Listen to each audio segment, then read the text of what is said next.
Halloween gingerbread house? Heck yeah. There's so much fun to make. It doesn't matter if it's the holidays or not. I love doing it for Halloween. And it's really super easy, as you can see from this video. I use my gluten-free gingerbread mix, and I just roll it all out, and you have so much dough extra.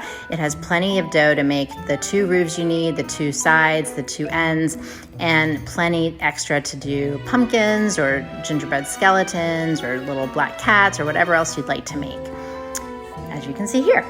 So in the recipe at my website at gfjules.com, you'll find in the gingerbread post all the different tips that you can see me using here for making your gingerbread stick together. I also have a template, or you can link to buy the cookie cutter set that I'm using here.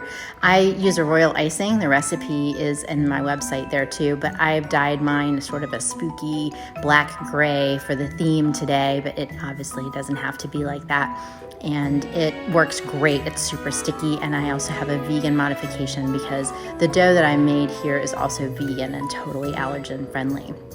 It holds together great, and that means that you have less to worry about and you can focus on your decorations, right?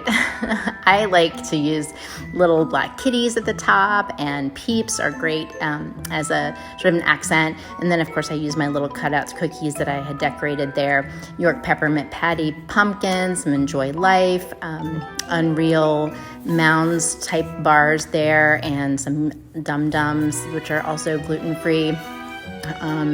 I used, I guess, some M&Ms, and then I just used more royal icing to decorate, and I just had so much fun. And it's great just to have sitting around as a decoration, but also just as a family thing to do all together at the holidays, any holiday, anytime. So happy Halloween.